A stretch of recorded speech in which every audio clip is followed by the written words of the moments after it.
सत्ता परिवर्तन के लिए संघर्ष करने वाले लोगों को छोड़िए, सत्ता के साथ साथ जो व्यवस्था की लड़ाई लड़ रहे हैं, व्यवस्था परिवर्तन के लिए संघर्ष कर रहे हैं, उनका साथ देना हम लोगों की जिम्मेदारी है। नमो तस्सा भगवतो अरहतो सम्मा संबुद्धस्स। सम्मानित मुल्क के मालिकों, मैं बौद्ध भिक्षु सुमित रतन आज एक विशेष वार्ता के लिए आपके बीच में आया हूँ। वो वार्ता ये है कि देश भारत में बहुसंख्यक लोग सत्ता के लिए, सत्ता की चाबी अपने हाथ में लेने के लिए संघर्ष कर रहे हैं, लेकिन आपको विचार करना पड़ेगा कि कौन वो लोग हैं जो सिर्फ सत्ता परिवर्तन के लिए संघर्ष कर रहे हैं और कौन वो लोग हैं जो सत्ता परिवर्तन के साथ साथ व्यवस्था परिवर्तन की बात कर रहे हैं। जब तक आप ये तय नहीं कर पाओगे कि सत्ता परिवर्तन वाले कौन हैं और सत्ता परिवर्तन के साथ व्यवस्था परिवर्तन वाले कौन हैं, तब तक आप बहुसंख्यक लोगों का कभी भी भला होने वाला नहीं है।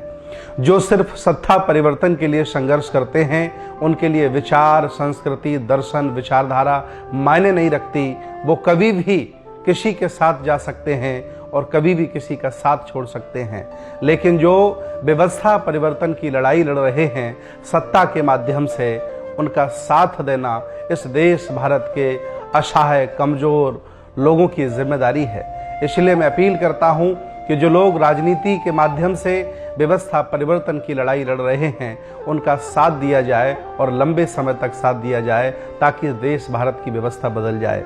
और जब तक इस देश भारत की व्यवस्था नहीं बदलेगी, तब तक ये देश भारत चंद्रगुप्त मौर्य का भारत नहीं होगा, अशोक का भारत नहीं होगा, सम्राट अशोक का भारत नहीं होगा, बाबा साहब का भारत नहीं होगा, और वह भारत नहीं होगा जिसमें समानता हो, सबको बराबरी का हक हो, न्याय हो और सबका सम्मान हो।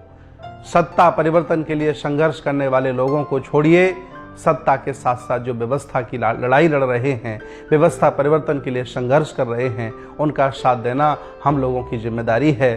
तो मैं चाहता हूं कि हमारे इन विचारों पर आप अमल करेंगे, जीवन में ढालेंगे और इनको जन जन तक पहुंचाने का कार्य करेंगे। बहुत बहुत मंगल कामनाएं। नमो बुद्धाय। जय भीम, जय संविधान, जय श्रमण भारत।